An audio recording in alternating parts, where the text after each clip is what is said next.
अस्सलाम वालेकुम मेरे समझदार पाकिस्तानियों। मेरा नाम रेहान तारिक है और आप मेरा यूट्यूब चैनल और फेसबुक पेज देख रहे हैं। करोड़ा दरूद आका दो जहां नबी मेहरबान मोहम्मद मुस्तफ़ा सल्लल्लाहु अलैहि वसल्लम पर। इस दुआ और इस उम्मीद के साथ इस व्लॉग का आगाज़ करते हैं कि अल्लाह रब्बुल इज़्ज़त इस मुल्क के फैसला साज़ों के दिलों में समझदार पाकिस्तानियों के लिए नरमी पैदा कर दे।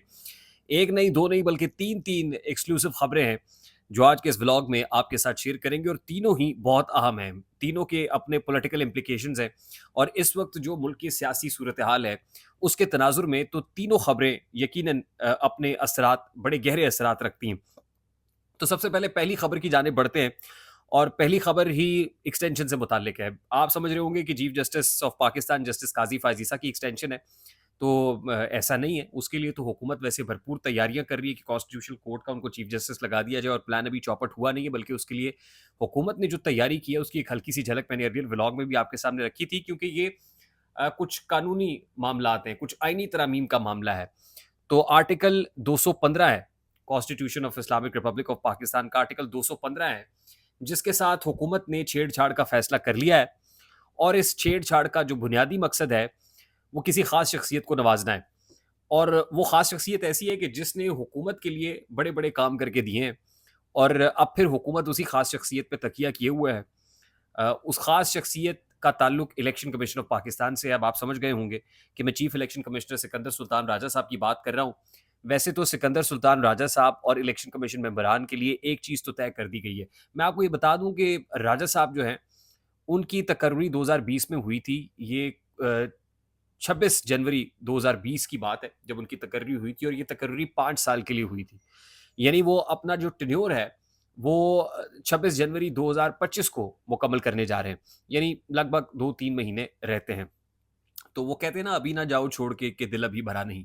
तो एक चीज़ तो पहले ये तय की गई कि किसी भी नई अपॉइंटमेंट तक जो एग्जिस्टिंग मेंबर है वो चीफ इलेक्शन कमिश्नर है या इलेक्शन कमीशन के दीगर मेंबरान है, वो अपने ओहदे पर बरकरार रहेंगे। ये तो तय कर लिया गया है। अब चीफ इलेक्शन कमिश्नर को एक्सटेंशन देने के लिए आर्टिकल 215 जो है constitution of Islamic Republic of Pakistan का, उसमें छेड़छाड़ का फैसला भी कर लिया गया है।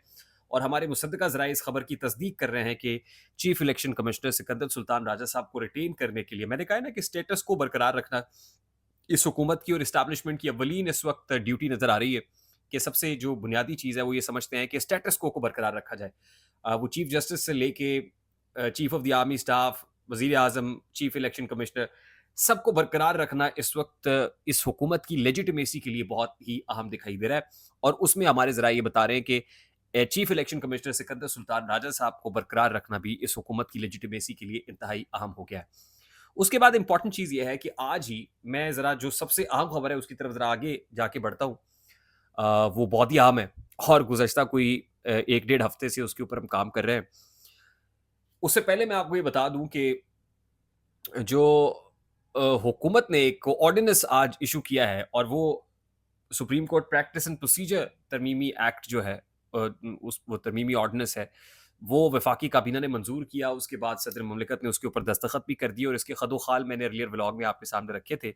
उसके मुताबिक जस्टिस काजी फ़ायज़ीसा के चीफ जस्टिस ऑफ पाकिस्तान के इख्तियारात बढ़ा दिए गए हैं। मैंने जैसे बताया था कि उमरता बंदयाल साहब जो हैं उनके इख्तियारात को कम करने के लिए ये जजेस कमेटी बनाई गई थी और अब यहाँ जस्टिस काजी फ़ायज़ीसा के इख्तियारात को बढ़ाने के लिए इस जजेस कमेटी के अंदर कुछ तरमीम की गई है, जिसपे सुप्रीम कोर्ट के चीफ जस्टिस के इख्तियारात इतने बढ़ा दिए गए हैं कि एक तो उसका वोट होगा ही, लेकिन एक और वोट वो अपनी मर्जी का शामिल कर सकता है। और हमने आज ही देखा कि जस्टिस मुनीब अख्तर साहब, क्योंकि कल जजेस कमेटी इजलास नहीं हुआ था और इसलिए नहीं हुआ था कि उसमें जस्टिस मुनीब अख्तर को बुलाना पड़ता, तो उसको पेंड किया गया और फिर इस तरमीमी ऑर्डिनेंस के इशू होने का इंतजार किया गया और जैसे ही इशू हो गया इस पर अमल दरामद भी कर दिया गया चीफ जस्टिस ऑफ पाकिस्तान की जानिब से। इस जजेस कमेटी के अंदर जिस जज को शामिल किया गया वो 5वें नंबर के जज हैं, जस्टिस अमीनुद्दीन खान साहब।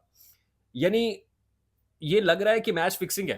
हुकूमत, election commission of Pakistan, chief justice of Pakistan, सब मिलके जनाब हर कोई सियासत कर रहा है। हर इदारा सियासत कर रहा है, हर जगह पे सियासत हो रही है और शदीद सियासत हो रही है। अच्छा, इसके बाद हम तक इत्तला पहुंची कि एक जज की रिहाइश गाह पर, सुप्रीम कोर्ट के जज हैं, उनकी रिहाइश गाह पर जजेस ने एक इजलास बुला लिया है और फिर पता चला कि इंतहाई अहम इजलास है और इसमें जो है ना वो काउंटर स्ट्रैटेजी तैयार की जाएगी। फिर ज़राए हमें ये बता रहे हैं कि ये जस्टिस आयशा मलिक हैं सुप्रीम कोर्ट ऑफ पाकिस्तान की, उनकी रिहाइश गाह पर ये इजलास हुआ और 19 में से अब ये तो गैब का इल्म अल्लाह के पास है, लेकिन जो ज़राए तस्दीक कर रहे हैं वो ये है कि 19 में से 5 जजेस इस इजलास में शरीक हुए हैं, यानी कि बहुत बड़ी तादाद में जजेस नहीं थे। यानी अ, देखा जा सकता है कि ली जो इस हवाले से जो जजेस फ्रेटर्निटी है ना, वो भी खासी डिवाइडेड है। यानी सुप्रीम कोर्ट ऑफ पाकिस्तान का अपना हाउस मुकम्मल तौर पे इन ऑर्डर नहीं है, मेजॉरिटी जो है वो उस तरफ नहीं जा रही है, जो हुकूमत के लिए तो तक़वियत मंद है। लेकिन देखना ये है कि क्या आने वाले दिनों में भी क्या जजेस इस पर कोई रेजिस्टेंस शो करते हैं, क्योंकि हुकूमत जो करने जा रही है वो तो सुप्रीम कोर्ट ऑफ पाकिस्तान की मखसूस नशिस्तों के फैसले को भी उन्होंने रद्दी की टोकरी में फेंक दिया।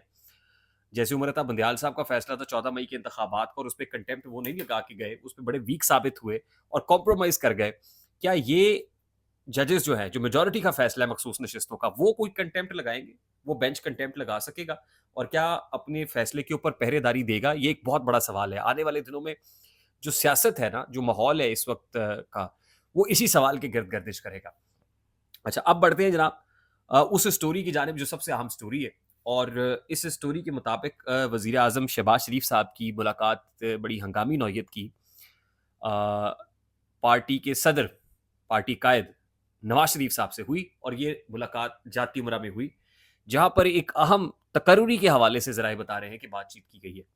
और ये अहम तकर्रुरी इतनी अहम है कि इसका ताल्लुक एक ऐसे इदारे से है कि जो इदारा आप यूँ समझ लीजिए कि बहुत कलीदी हैसियत रखता है। इस तकर्रुरी पर पाकिस्तान की सियासत भी बेस करती है।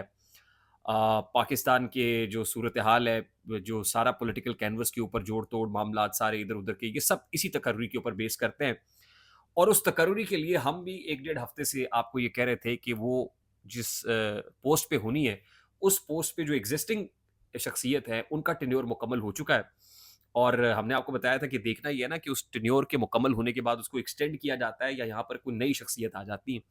और फिर हाल ही में इस हवाले से जो कंसर्न्ड क्वार्टर्स है, जो इदारा है, उसने ये कहा जी कि इस पे आप टेंशन मत लें, ये इदारे का मामला है, हुकूमत का मामला है, वो कर लेंगे, कब करेंगे, कैसे करेंगे, किसको करेंगे, आपका प्रॉब्लम नहीं है। तो ठीक है भाई, हमारा प्रॉब्लम नहीं है, लेकिन हमारा खबर हम तक ज़रूर पहुँची है कि इसमें इस मुलाकात के अंदर तकर्रुरी किसकी होनी है, ये डिस्कशन हुई है, और इस हवाले से जो नाम है, वो भी डिस्कस हुआ है।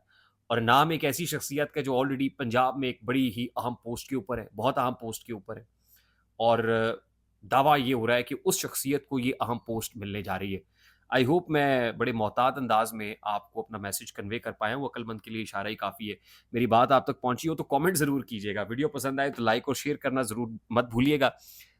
इससे हमारा मैसेज तक पहुँचता है। और मैं जाते-जाते एक रिक्वेस्ट करूँगा, आप हमारा जो चैनल है पॉडकास्ट का रेहान तारिक शो आरटीएस, वो इसी मेन पेज के ऊपर लिंक्ड है। मैं आपसे रिक्वेस्ट करूँगा इंतहाई अदब से, आप बड़ा प्यार करते हैं कि आप उस पे जाइए और अपनी मोहब्बत का इज़हार कीजिए, चैनल को सब्सक्राइब कीजिए, वीडियोज़ पसंद आए उनको लाइक और शेयर कीजिएगा, आउटरीच उसकी बढ़े, मैसेज तक हमारा मैसेज पहुँच सके। अपना बहुत सारा ख़्याल रखिएगा, मुझे रेहान तारिक को इजाज़त दीजिए। अस्सलाम वालेकुम।